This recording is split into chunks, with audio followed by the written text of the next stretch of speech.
here, I'm going to give an example, very modern example. My data is going to be a little bit old. It's going to be very cool data, but it's going to be old. A ceiling on what physicians can charge for office visits.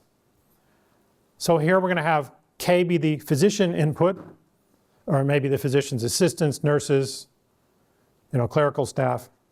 And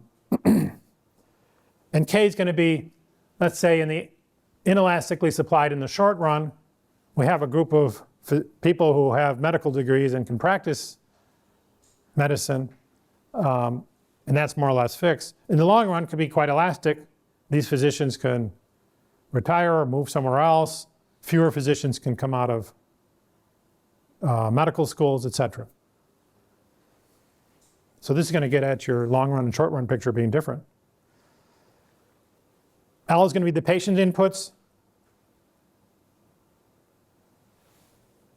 So what's going to happen? Well, we're predicting there are going to be more office visits. We put in a regulation that says charge less for office visits. There'll be more office visits. There'll be less K. So one thing that physicians do is they consolidate their office locations. They may be having multiple offices because their patients are spread somewhat geographically. Like around here, they might have a downtown office and a suburban office, and the doctor would divide his time between those.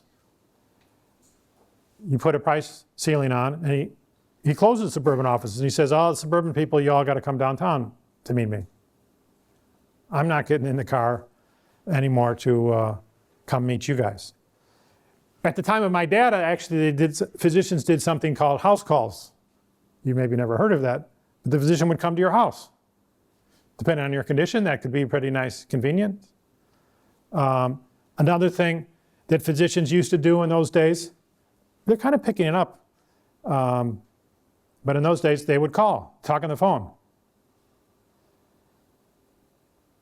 Put in this price ceiling. The theory says, well, they're going to tell you, I'm not going to talk to you on the phone. I'm not coming to your house. Come to my office.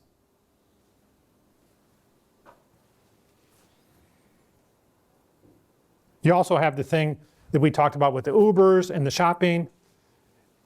Should the doctor be waiting for the patients with an empty waiting room? Or should the patients be waiting for the doctor with the doctor's schedule full and lots of people in the waiting room? That would be another way to adjust. Well, not the only way. I've just explained a number of other ways that physicians could adjust, and presumably they would use some combination of those. So here's some data. What's cool about this episode, it's from Quebec, where they did it throughout the province.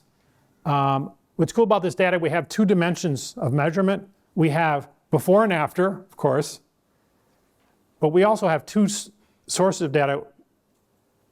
We have a survey of the physicians, what they say is happening in their office, their business, and we have a survey of patients, what they say they experience at the doctor's office. And they tell a similar story. Both of them say, we got more office visits. Yeah.